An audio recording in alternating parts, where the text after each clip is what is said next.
Hello friends, welcome to second P U C exam preparation channel. ನೀವು ನೋಡ್ತಾ ಇದ್ದೀರಾ second P U C history. ವಿಡಿಯೋದಲ್ಲಿ Sir M ವಿಶ್ವೇಶ್ವರಯ್ಯನವರ 10 ಅಂಕದ ಪ್ರಶ್ನೆಯನ್ನು ನೋಡ್ತಾ ಇದ್ದೀರಾ. ಈಸಿಯಾಗಿ ಇರುತ್ತೆ, ನೀವು ಹೇಗೆ ಬರೆಯಬೇಕೆಂದು ಹೇಳುತ್ತೇನೆ. 10 ಅಂಕ ನಿಮ್ಮ ಒಂದು ಪ್ಯಾಕೆಟಿನಲ್ಲಿ. ವಿಡಿಯೋವನ್ನು ಕೊನೆ ತನಕ ನೋಡಿದರೆ ನಮ್ಮ ಚಾನಲನ್ನು ಸಬ್ಸ್ಕ್ರೈಬ್ ಮಾಡಿಕೊಳ್ಳಿ. ಸೆಕೆಂಡ್ ಪಿ ಯು ಸಿ ಸಂಬಂಧಿಸಿದ ಎಲ್ಲ ಮಾಹಿತಿಗಳು ಈ ಒಂದು ಚಾನಲ್ನಲ್ಲಿ ಸಿಗುತ್ತಾ ಇರುತ್ತೆ. ಹಾಗಾದರೆ ವಿಡಿಯೋವನ್ನು ಕೊನೆ ತನಕ ನೋಡಿರಿ. ಮತ್ತು ವಾರ್ಷಿಕ ಪರೀಕ್ಷೆಯಲ್ಲಿ 10 ಅಂಕ ಫಿಕ್ಸ್ ಪ್ರಶ್ನೆಯಾಗಿದೆ ಅನ್ನಬಹುದು. ನೋಡೋಣ ಬನ್ನಿ. 10 ಅಂಕದ ಪ್ರಶ್ನೆ. ಸರ್ ಎಂ ವಿಶ್ವೇಶ್ವರಯ್ಯನವರನ್ನು ಆಧುನಿಕ ಮೈಸೂರಿನ ನಿರ್ಮಾತೃ ಎಂದು ಕರೆಯಲಾಗಿದೆ, ವಿವರಿಸಿ. ಮೊದಲನೇದಾಗಿ ಬೇಸಿಕ್ ಇಂಟ್ರೊಡಕ್ಷನ್. ಮೊದಲನೇದಾಗಿ ಪೀಠಿಕೆ ಮತ್ತು ಲಾಸ್ಟ್ನೇದಲ್ಲಿ ಪೀಠಿಕೆಗೆ 1 ಅಂಕ, ಉಪಸಂಹಾರಕ್ಕೆ 1 ಅಂಕ ನೀಡುತ್ತಾರೆ. ಹಾಗಾಗಿ ಪೀಠಿಕೆ, ಉಪಸಂಹಾರ 5 ಅಂಕ ಮತ್ತು 10 ಅಂಕಗಳಿಗೆ ಫಿಕ್ಸ್ ಆಗಬೇಕಾಗುತ್ತದೆ. ಹಾಗಾದರೆ ಕ್ವಶನ್ ನೋಡೋಣ ಬನ್ನಿ. ಸರ್ ಎಂ ವಿಶ್ವೇಶ್ವರಯ್ಯನವರನ್ನು ಆಧುನಿಕ ಮೈಸೂರಿನ ನಿರ್ಮಾತೃ ಎಂದು ಏಕೆ ಕರೆಯಲಾಗಿದೆ, ವಿವರಿಸಿ. ಪೀಠಿಕೆಯಲ್ಲಿ ಏನೇನು ಬರೀಬೇಕಾದ್ರೆ ನೋಡ್ಕೊಳ್ಳಿ. ಆಧುನಿಕ ಮೈಸೂರಿನ ಶಿಲ್ಪಿ ಮತ್ತು ನಿರ್ಮಾತೃ ಎಂದು ಕರೆಯಲ್ಪಟ್ಟಿರುವ ಸರ್ ಎಂ ವಿಶ್ವೇಶ್ವರಯ್ಯನವರು 1861 ಸೆಪ್ಟೆಂಬರ್ 15ರಂದು ಚಿಕ್ಕಬಳ್ಳಾಪುರ ಜಿಲ್ಲೆಯಲ್ಲಿ ಮುದ್ದೇನಹಳ್ಳಿಯಲ್ಲಿ ಜನಿಸಿದರು. ಇಷ್ಟೇ. ಅವರು 18 ಹಾಗೆ ಮಾರ್ಕ್ ಮಾಡಬೇಕಾಗುತ್ತದೆ. ಇಂಪಾರ್ಟೆಂಟ್ ಇದೆಯೋ, ಹಾಗಾದರೆ ಮಾತ್ರ ಕ್ವಶನ್ ಆನ್ಸರ್ ಇನ್ನಷ್ಟು ಹೆಚ್ಚಿನವರಿಗೆ ಈಸಿ ಆಗೋದ್ರಿಂದ ನಮಗೆ ಇನ್ನಷ್ಟು ಹೆಚ್ಚಿನ ಅಂಕಗಳನ್ನು ನೀಡಲಾಗುತ್ತದೆ. ಅವರ ತಂದೆ ಹೆಸರು ಶ್ರೀನಿವಾಸ ಮೂರ್ತಿ, ತಾಯಿ ಹೆಸರು ವೆಂಕಟಲಕ್ಷ್ಮಮ್ಮ. ಅವರು ಪ್ರಾಥಮಿಕ ಶಿಕ್ಷಣ ಚಿಕ್ಕಬಳ್ಳಾಪುರದಲ್ಲಿ ಮುಗಿಸಿದರು. Sir M Visvesvaraya Bengaluru central ಕಾಲೇಜಿನಲ್ಲಿ BA ಪದವಿಯನ್ನು ಪಡೆದರು. ಪುಣೆಯಲ್ಲಿ ಇಂಜಿನಿಯರ್ ಅಧ್ಯಯನ ಮುಗಿಸಿದರು. ಇಷ್ಟೇ. 1884ರಿಂದ 1909ರವರೆಗೆ ಬಾಂಬೆ ಸರ್ಕಾರದಲ್ಲಿ ಸೇವೆ ಸಲ್ಲಿಸಿದರು. 1909ರಲ್ಲಿ ಮೈಸೂರಿನ ಮುಖ್ಯ ಇಂಜಿನಿಯರನ್ನಾಗಿ ನೇಮಕಗೊಂಡರು. 1912ರಲ್ಲಿ ನಾಲ್ವಡಿ ಕೃಷ್ಣರಾಜ ಒಡೆಯರು ಇವರನ್ನು ಮೈಸೂರಿನ ದಿವಾನರನ್ನಾಗಿ ನೇಮಿಸಿಕೊಂಡರು.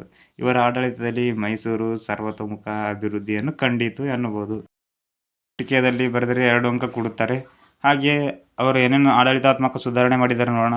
ಒಂದನೇದಾಗಿ ಶಾಸನ ಸಭೆಯ ಸದಸ್ಯರ ಸಂಖ್ಯೆ 18ರಿಂದ 24ಗೆ ಹೆಚ್ಚಿಸಲಾಯಿತು ಎನ್ನಬಹುದು. ಸ್ಥಳೀಯ ಸಂಸ್ಥೆಗಳು ಮತ್ತು ಗ್ರಾಮ ಪಂಚಾಯಿತಿ ಕಾಯ್ದೆಯು ಜಿಲ್ಲೆ ಮತ್ತು ತಾಲೂಕು ಬೋರ್ಡ್ಗಳಲ್ಲಿ ಚುನಾಯಿತ ಸದಸ್ಯರ ಸಂಖ್ಯೆ ಹೆಚ್ಚಿಸಿತು. ಹಾಗೆಯೇ ಹಳ್ಳಿಗಳ ಸುಧಾರಣೆಗಾಗಿ ಗ್ರಾಮ ಸುಧಾರಣಾ ಸಮಿತಿಗಳನ್ನು ಸ್ಥಾಪಿಸಲಾಯಿತು. ಇನ್ನೊಂದು ಪಾಯಿಂಟ್ಸ್ ನೋಡೋಣ. ಮಲೆನಾಡು ಪ್ರದೇಶದ ಅಭಿವೃದ್ಧಿಗಾಗಿ ಒಂದು ಪ್ರತ್ಯೇಕ ಯೋಜನೆಯನ್ನು ರಚಿಸಲಾಯಿತು. ಸರ್ ಎಂ ವಿಶ್ವೇಶ್ವರಯ್ಯನವರ ಕೈಗಾರಿಕಾ ಅಭಿವೃದ್ಧಿ ಏನೇನು ಮಾಡಿದ್ದಾರೆ ನೋಡೋಣ.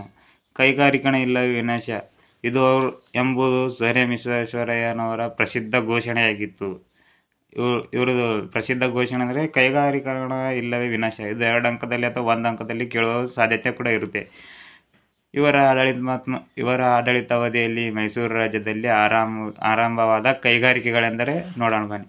ಬೆಂಗಳೂರಿನಲ್ಲಿ ಆಗಿರ್ಬೋದು, ಮೈಸೂರಿನಲ್ಲಿ, ಭದ್ರಾವತಿಯಲ್ಲಿ ಯಾವ್ಯಾವ ಆರಂಭ ಆಗಿದೆ ನೋಡೋಣ.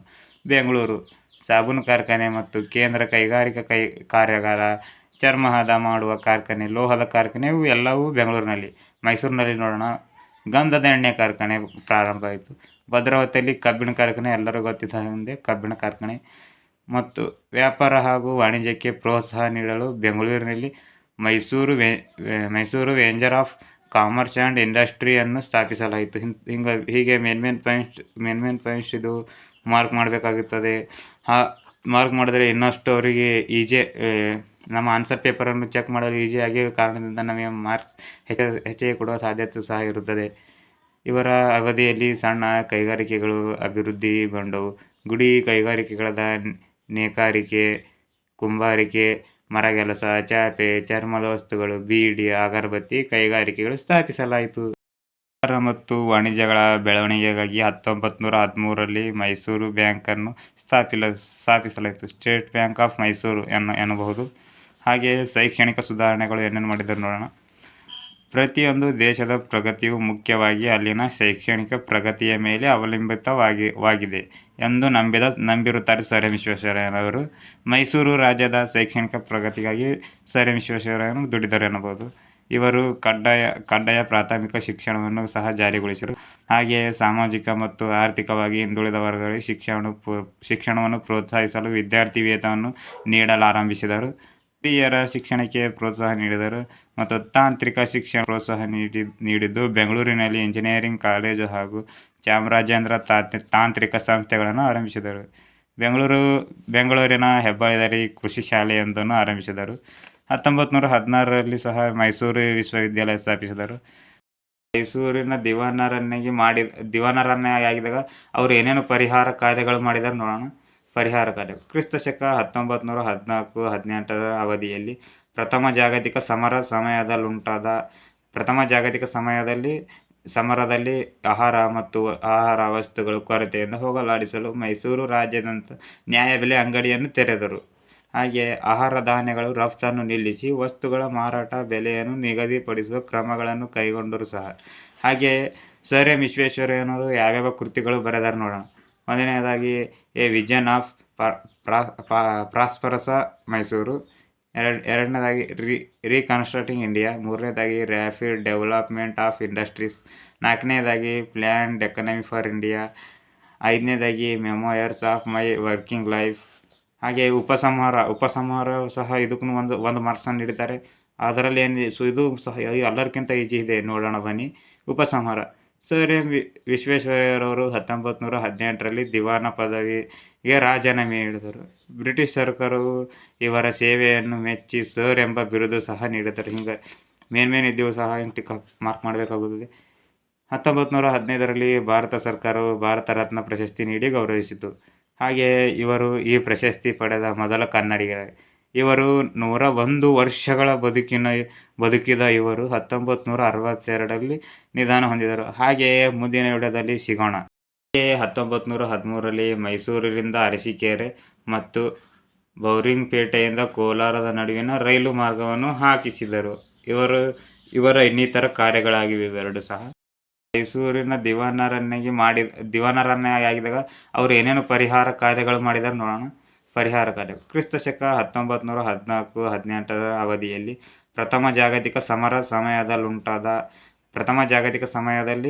ಸಮರದಲ್ಲಿ ಆಹಾರ ಮತ್ತು ಆಹಾರ ವಸ್ತುಗಳ ಕೊರತೆಯಿಂದ ಹೋಗಲಾಡಿಸಲು ಮೈಸೂರು ರಾಜ್ಯಾದ್ಯಂತ ನ್ಯಾಯಬೆಲೆ ಅಂಗಡಿಯನ್ನು ತೆರೆದರು. ಹಾಗೆಯೇ ಆಹಾರ ಧಾನ್ಯಗಳ ರಫ್ತನ್ನು ನಿಲ್ಲಿಸಿ ವಸ್ತುಗಳ ಮಾರಾಟ ಬೆಲೆಯನ್ನು ನಿಗದಿಪಡಿಸುವ ಕ್ರಮಗಳನ್ನು ಕೈಗೊಂಡರು ಸಹ. ಹಾಗೆಯೇ ಸರ್ ಎಂ ವಿಶ್ವೇಶ್ವರಯ್ಯನವರು ಯಾವ್ಯಾವ ಕೃತಿಗಳು ಬರೆದಾರೆ ನೋಡೋಣ. ಮೊದಲನೇದಾಗಿ a vision of prosperous Mysuru, ಎರಡನೇದಾಗಿ ರೀಕನ್ಸ್ಟ್ರಕ್ಟಿಂಗ್ ಇಂಡಿಯಾ, ಮೂರನೇದಾಗಿ ರ್ಯಾಪಿಡ್ ಡೆವಲಪ್ಮೆಂಟ್ ಆಫ್ ಇಂಡಸ್ಟ್ರೀಸ್, ನಾಲ್ಕನೇದಾಗಿ ಪ್ಲ್ಯಾನ್ಡ್ ಎಕಾನಮಿ ಫಾರ್ ಇಂಡಿಯಾ, ಐದನೇದಾಗಿ memoirs of my working life. ಕೊನೆಯದಾಗಿ ಒಂದು ಮಾರ್ಕ್ಸ್ ಕೊಡುತ್ತಾರೆ. ಉಪಸಂಹಾರ ಏನಿದೆ ನೋಡೋಣ. ಸರ್ ಎಂ ವಿಶ್ವೇಶ್ವರಯ್ಯರವರು 1918ರಲ್ಲಿ ದಿವಾನ ಪದವಿಗೆ ರಾಜೀನಾಮೆ ನೀಡಿದರು. ಹಾಗೆ ಬ್ರಿಟಿಷ್ ಸರ್ಕಾರವು ಇವರ ಸೇವೆಯನ್ನು ಮೆಚ್ಚಿ ಸರ್ ಎಂಬ ಬಿರುದು ನೀಡಿ ಗೌರವಿಸಿದರು. ಹಾಗೆಯೇ 1955ರಲ್ಲಿ ಭಾರತ ಸರ್ಕಾರವು ಭಾರತ ರತ್ನ ಪ್ರಶಸ್ತಿಯನ್ನು ನೀಡಿ ಗೌರವಿಸಿದರು. ಇವರು ಈ ಪ್ರಶಸ್ತಿ ಪಡೆದ ಮೊದಲ ಕನ್ನಡಿಗರಾಗಿದ್ದಾರೆ. ಹಾಗೆಯೇ ಇವರು 100 ವರ್ಷಗಳ ಬದುಕಿದ ಇವರು 1962ರಲ್ಲಿ ನಿಧನ ಹೊಂದಿದರು. ಹಾಗೆಯೇ ಇನ್ನು ಹೆಚ್ಚಿನ ಮಾಹಿತಿಗಾಗಿ ನಮ್ಮ ವಿಡಿಯೋವನ್ನು ಇನ್ನಿತರ ವಿಡಿಯೋಗಳನ್ನು ಬಿಡುತ್ತೇವೆ, ಅವು ಸಹ ನೋಡಿ ಮತ್ತು ನಮ್ಮ ಚಾನಲನ್ನು ಸಬ್ಸ್ಕ್ರೈಬ್ ಮಾಡಿ.